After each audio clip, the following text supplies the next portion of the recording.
Antonio, let's go.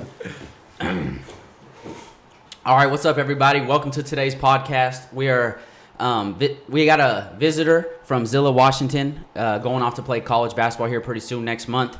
So yeah, we got Antonio Salinas. It's a pleasure for us to have you here on the podcast. We're excited for you to get ready to go off to college, and hopefully try to continue those things that you've done in the community out there. So we're excited to have you, man. Yeah, how you doing? Thank you. I'm doing good. Yeah. What's this summer been like for you? Obviously, a big transition, deciding to go to Western Oregon, which is, I mean, for you guys that don't know, Western Oregon is actually a powerhouse school over in the GNAC conference. I played at SPU, so I got to go have some battles against them. Very tough team, very well coached. They got some new coaching changes this year, but they'll still be very good. So how was this summer like, preparing for that next chapter of your life? This summer it was like a lot different than other summers just because I wasn't sure where I was going to go at the time. I graduated and I had a plan. I was really set on like Oregon State and I was really close with them. And once I figured out that like I was going to have to walk on there if anything, then I was like, all right, I need to expand other options and think about going other places. And I really started talking to other coaches a lot. And, when I started really figuring out or like listening to what they had to say, then I really decided that I needed to go what was going to be best for me, not where I wanted to go and where they wanted me. So I think that once I figured that out, I put on 15 pounds this summer. I feel like I got a lot faster. I worked on like a lot of my weaknesses. And I feel like that just really helped me a lot. I think, I feel like me and you kind of had like a special kind of connection throughout the years. I know you watched me play a lot growing up. I know we had pictures of with each other from, when we were younger. And as we grew up, you continued to come, show me support. And so now I get to do that same thing for you. Being, on the smaller end for us, obviously Division I was both of our ultimate goal. How was it, I guess, how is your, because I mean, obviously your skill is there and you feel you should play Division I just like I felt I should have, but that height kind of does get in the way a little bit, and there comes a point where we kind of have to accept it a little bit and kind of use that as fuel to go on and kill at the Division II level. So how has those obstacles and people doubting you because of your height and stuff like that really motivated you to go to Western Oregon and kill? I think that like a lot of people, they see my name and they're like, oh, like he's supposed to be this, this, and this, and why isn't he going D1 and all this stuff? But at the same time, like, I talk to, like, Elijah a lot. I talk to my parents a lot. And it doesn't really matter, like, where you go. Like, Dalton Thomas, he's Division II Point Loma. He went to Western Washington, and, now he's in the league. So, I mean, it doesn't really matter, like, where you go right now. It matters where you end up. So I think that, people can say what they want to say and, judge you for where you want to go. But ultimately, it's your decision, and, you just got to make the most of it. Yeah, I definitely respect that. So with your workouts for the summer, can you give us a little snapshot of like what it looked like? Yeah. So are you talking about like weight room and stuff like that? Yeah. Just okay. Your whole workout. So, like what was your process? So this summer, I really because I would go like throughout the years. I wouldn't really go in the mornings too often. Like if I would wake up, then I'm like, all right, I'll go. But this summer, I really dedicated it to I need to wake up in the morning. I need to bust this out at 5:30. After that, I can go home, get something to eat. I got weights at 10. And then after that, I got a little break. I'm going back at 1. Like, I was really trying to hit it as hard as I could this summer because I knew that it's going to be a big transition, but I want to be ready for it no matter what because, I might come in and play a big role like Coach has said. And if that's the case, then I want to be able to know that I'm here for that. So, Right. Yeah. So who'd you work out with? Like a lot of the times it was just myself. Like, I have a lot of people that work. My brother would go help me if he could, but he's working a lot of the time, so I got a key, so I'm just in there all the time doing it by myself. And at Zilla? Yeah, in the middle school. Awesome. Like you said, your brother's in there in the gym with you. I think your family has played a key role in a lot of the success that you've had. I know your mom and dad and brother support you at a very high level. Whenever they're always at your games, when they can, at tournament, they're always there. Your mom's on Facebook, posting videos so everyone can see how you're doing and stuff. How much does that love and support from your family really not only help like motivate you in this next chapter of your life, but how much has that impact had on you as a person? I think it's had probably the most impact of anything like I could ever explain, just because, I mean, no matter what I want to do, like if I was playing another sport or I wanted to go right into the work field right away, like they'd support me the same way like I'm playing basketball. Like they're always behind me no matter what. And, with them in my corner, I feel like I can do no wrong. Like, I can fall, and they're going to be there picking me back up, telling me to keep going and trying it again. So I feel like I'm going to sound biased for saying this because I feel like everybody's going to say it, but I feel like I have truly, like, the best supporters and family, like, around. So No, and I definitely see that support system, all the time with you, and your family's always around, and like I said, always at your games and things like that. So that's been awesome. How much of a role did they play as well in the recruiting process of deciding which school you wanted to go to and things like that? They played a big role. My dad was probably the one that played the biggest role, just because my sophomore year I went to Oregon State, and I got MVP of their little elite camp, and I started talking to Coach Tinkle a lot. And then my junior year I would go down there a lot, and my dad was like, all right, well, if they haven't done something yet, I mean, you probably need to be a little realistic and look at other places. And when he told me that, and he also told me, like I said earlier, you need to go where you're wanted, not where you want to go. And I think that was a little reality check for me, and I think that he played the biggest role in like deciding where I was going to go, probably Western Oregon, and I think that's the best decision I've ever made. I think it's a great decision for you as well. I'm not saying this would have happened, but like say you go to Western Oregon, you're not playing as much, you're not happy, and then you go to a place like Western Oregon where you get to play, you get a scholarship, like all those things, like they start to add up and make you happy. So I think the decision that you made was a great decision. I'm really happy and excited for you, and I know me personally, I'm gonna follow you throughout your whole college career. When you come play at Central, I'm gonna come watch you. When you go play at SPU, I'm gonna come watch you. So I'm in the back of your corner. I'm always someone you can come to if you need advice on anything. I've been through it. So why don't you let the viewers know some of the accolades in your interscholastic athletics? So, like, just straight through high school? Yeah. Okay. My freshman year, it's a team accolade. We ended up getting 4th place. We lost to Kings. Corey Kispert, he's playing at Gonzaga right now. We were up 7 with 40 seconds left and had a couple dumb shots, a turnover. They ended up tying it up, going down, and the buzzer sounded and they laid it up, but, we couldn't do anything about it. Refs ran off the court, so we ended up getting 4th place, but I think that was one of the best things that could have happened to us as a team, because it brought us closer together, and everybody that went back the next year had a lot more fuel to the fire. And then our sophomore year, that's when I didn't really play a whole lot my freshman year. Our coach didn't like playing too many freshmen, and our team was stacked with talent. So I knew that I wasn't going to see the court as much, but I was going to make the most of it. And then my sophomore year, I was starting point guard, so I went from playing 6 minutes a game to playing 32 minutes a game, and that's a big step, like going from hardly playing to seeing the court all the time. So I ended up getting, I think it was 2nd team all league. And then I got 2nd team all-state in the state tournament, and we ended up winning state that year. And then my junior year was probably the biggest year for me, just because I had to take on a new role. I was the leader, I was the guy, I was the go-to. And again, that's a new role than I played my sophomore year. I was more of a facilitator. And I ended up getting 1st team all-league. I got 1st team all-state, and I think I averaged 29 points in the state tournament. And I had 7 threes the first day. I had like 4 threes the second day in the semifinals. Just didn't play good at all. I think I was 4 for 21 from the field. Just wasn't my night. And then the 3rd day we came out in the 3rd and 5th place game, and I had 39 points. I think I had 9 threes. And it just, the way it added up, it should have happened like that the day before. But you can only do so much. So Right. So I ended up getting 1st team all state, 1st team all league. And then my senior year, it was another big year. I had to play a new role again. I was facilitating more, but I also had to get my shots every now and then. So this year I got MVP of the league. I averaged, I think, 22, 8, and like 6 or something like that. So it was a good year all around. And then we ended up winning state again this year, and I got MVP of the state tournament. And it was a lot of fun. I think this year was one of the most fun years. So you had 2 state championships. Yeah, 2 state championships. Man, that's awesome. impressive. I only got 1. Another interesting fact, that I've kind of, seen about you is your tattoos that you have on your body. Yeah. They tell a story, and for most high schools athletes and people in general, that's a time in their life where dumb tattoos kind of happen, and when you get older you regret them. But your tattoos are very meaningful to you. Why don't you go ahead and talk about your most meaningful tattoos and what they mean to you? So all my tattoos, like you said, have a meaning. Like I would never get something just because that's cool. Like I guess I'm just gonna get it. I would never do it like that. So I have one on my arm right here, and this is for my friend Kelly Zick. I'm not sure if you remember him, but going into my freshman year, he actually committed suicide.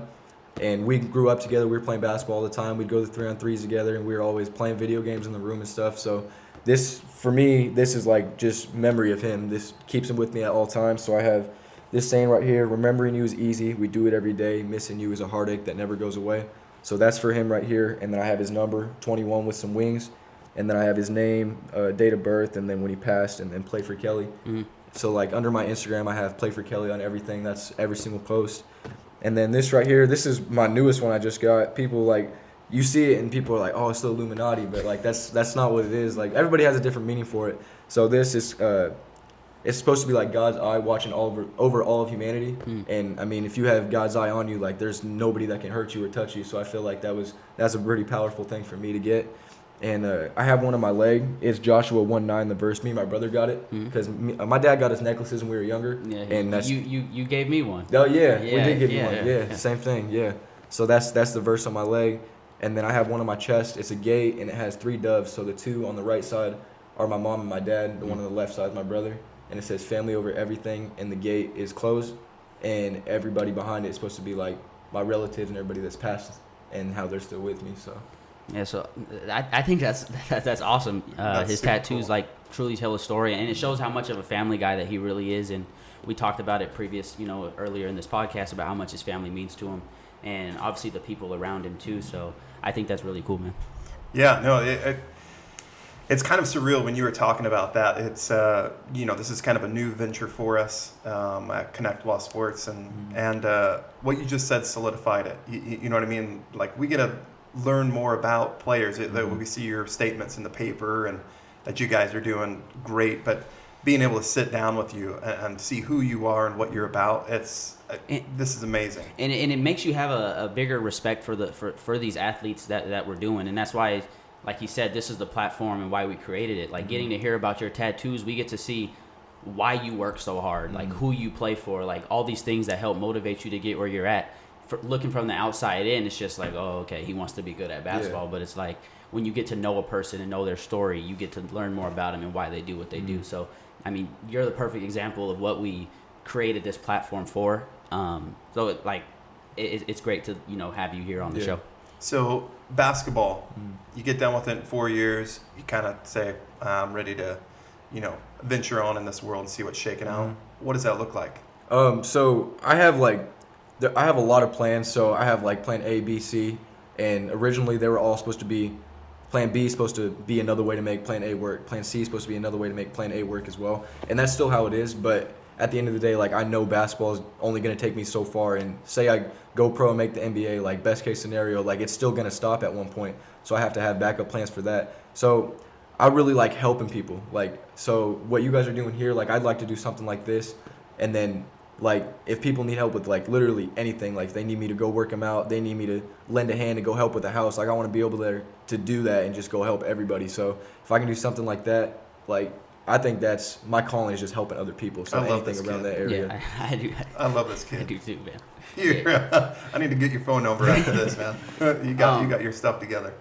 So you're getting ready to go off to college. Do you know what you're studying yet in school, or is it so just kinda wide open? originally I wanted to study like architecture just because I'm really creative. I like just putting things together and trying to make other things.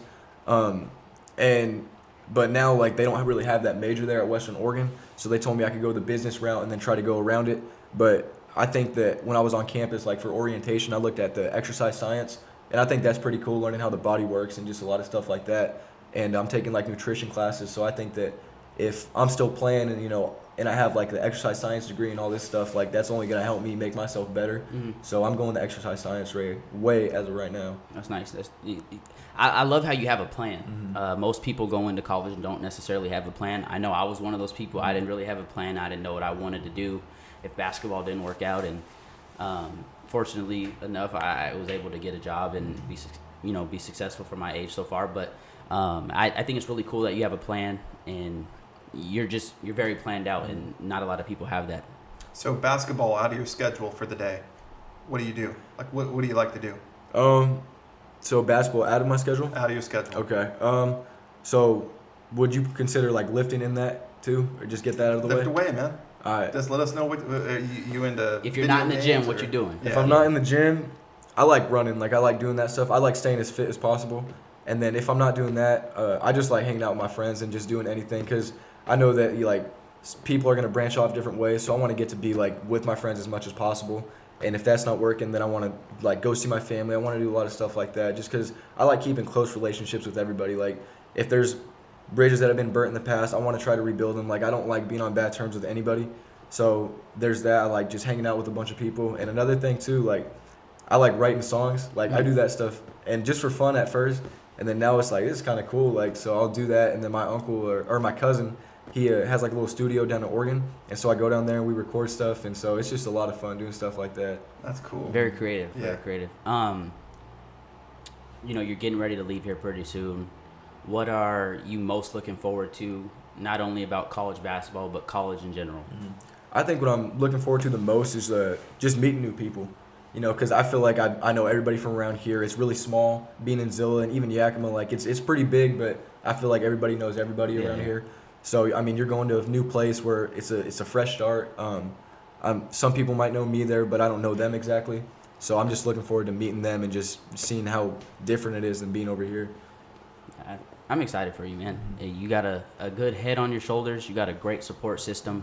What's it going to be like for you being away from the family for a little bit? I think for me, I'll be okay just because I'd go to tournaments and go like farther places away. But for my family, I think it'll be a lot harder just because I've always been there and I'm the baby of the family. And, like I said, they support me a lot. So they're going to get down there as much as possible. And, it's like a 4-hour drive, so I can drive back. So it won't be too hard, but I think my mom's definitely going to take it the hardest. Yeah. What are you gonna miss the most about high school basketball? A person, going to state? I think what I'm going to miss the most is being in the state tournament. Hands down. I feel like when you're playing on the court and all the eyes are on you, there's no better feeling than that. Like, some people want to run from like big crowds and do all this stuff and they want to fold, but that's never something that I've been about. Like, I want the spotlight on and I want to be there like that. And just fortunate enough, I've been able to play in 4 good years of basketball and be in the state tournament every year. And I've played in 2 state championships. I've played in really high placing games, and I think that's what I'm going to miss the most is definitely the fans and, just the atmosphere. So in your 4 years of playing at Zilla, you've had a great run. It sounds like you guys have just killed it. Who is the best player that you played with in those 4 years? Best player that I played with? And why? Probably Trey. Is this just high school? Just high school. Just high school. Probably Trey Delp. I remember. Trey Delp. Long hair, right? Yeah, long hair. Yeah. I think that he's the best scorer I've played with, but probably the best player. Like a lot of people probably are gonna be like, why are you saying him? But I'm gonna say Brock Ellis. He's one of my best friends. He's not like a phenomenal scorer, phenomenal passer. He just does everything the right way. Like he's super fundamental. Like he's a guy you want on your team. He'll get in you on defense. He does whatever you need to do to win. And I think that's why me and him have stayed so close. He works really hard, and I just think that he's a guy that I would love to have on my team and in my corner no matter what. So. You hearing you talk about, you're gonna miss that big stage of it playing at the high school state tournament. I think that should motivate you to want to get to the NCAA tournament. Yeah. I know that for me, that was some of the best experiences I've ever had is getting to play in the NCAA tournament and just like you said, have that crowd, have all the eyes on you, the big moment, and that's when you got to rise to the occasion, and you're mentally ready for that. And college is going to be, a big step for you, but I definitely think your mindset and just everything you've done to get to this point, you're headed in the right direction. Yeah, it's kind of fascinating, and we've had a couple of these interviews with kids that are, just graduated high school and going into college. But it's really interesting that you can sit back. It's many moons ago since I went and played collegiate level sports, but I didn't know, right? I did it because I thought that's what I needed to do. And that's really not the reason. It feels like you just got to grasp on, who you want to be as a man and what you want that to look like. And you have all this different processes. If road 1 closes down, you got road 2 and road 3 still open. So I love it. I mean, you're impressing me with kind of the vision of what you want. So, I think this is kind of a deep question, but what has sports and basketball in particular, what has it taught you? What have you learned not only about yourself but other people and just the game in general? What has it taught you? I think, oh, that's a tough one. I think that most of all, it's taught me, like, it's okay to fail. Like, I want to be perfect all the time, and I think that because I'm a perfectionist. Like, if I got paint or something, I want to be able to do it, like, the best of my ability, as best as I can. If I mess up, I want to restart. But with basketball, you can't do that. Like, you mess up, you're not going to restart. You're going to keep going. Like, you're not going to go back and be like, okay, I need to start from here and just do it all over again. You're going to get back up from where you were and just keep going. So I think that teaching me that, you know, it's okay to fall down. It's okay to fail. It's okay to not be perfect. I think that's the biggest life lesson it's taught me. And another thing is, like, I think it's just crazy how, like, a ball can take us so far and can bring so many people together. Like, I've met some of my best friends, some of my brothers playing a sport and just traveled around the world just playing basketball. Like, that's crazy to me. Like, I think that's just crazy. It's funny because I was thinking deeply about this too. Obviously, my career has came to an end, but sitting there reflecting on what basketball has done for me, a lot of those same things. It's crazy. Like, basketball has taken us all across the country to all these different places, and it's literally over a ball, like, that you try to put in a hoop. Like, it's crazy when you break it down. Like, I met some of my best friends. I've met you through basketball. If I didn't play basketball, I would have never met you. I would have never met you. Like, basketball has done so much, not only for me, but clearly for you. And I think both of us, and you too, are forever grateful for what sports has done in all of our lives. Sports is a universal language. It really brings people together. That and food. Food brings people together too. Yeah, speaking of that, what's your favorite food? My favorite food? Probably pizza. I'm really digging. That's a lot of people's favorite food. Yeah. Like, a lot of people just like pizza. So Yeah. What's your jam? Like what do you like listening to? I listen to a lot of rap. Like, whatever's hot right now, like, that's what I'm listening to. Yeah, definitely. So trendy. Yeah. All right. Probably trendy. I like it. I mean, I'm speechless. I think this interview has. I mean, like I said, I've known you, but hearing you talk and just how confident you are with what you're saying and your background and where you're going, this has been a pleasure for me to have you on the show. I think it's been a pleasure for Josh as well. We're super excited for your accomplishments that you've had throughout high school, and we're excited to see what you go do on at college. And we wish you nothing but the best. I know I personally will keep in touch with you and follow you, and I'm sure Josh is going to do the same. So it really has been a blessing, and we're really excited for you. If you have any last words you would like to tell him. I'm the same way, man. I saw you at the sports convention. You went up there and you were just crushing it. I think you went up there like 48 times, and there's only 50 of them. But anyway, you take it for granted, right? It's the universal language, and somehow we came together to be able to conversate. But you kind of blow my mind a little bit with your maturity and your discipline, and I support what you're doing, and I really hope it goes well for you. Thank you. Western Washington, you guys have a great kid coming in. You won't regret the decision that you guys made to take a chance on this guy, man. You guys are really fortunate to have this guy, so I'm excited for him, for your guys' program. If you want to, shout out your social media platforms, you can go ahead and do that now. I know, that's big right now. So. Yep. You guys can follow me at Hi Antonio, HI Antonio, and that's about it. That's about it. So I think that's going to do it for today's podcast. Thank you guys for tuning in. Have a good one. Go Zilla.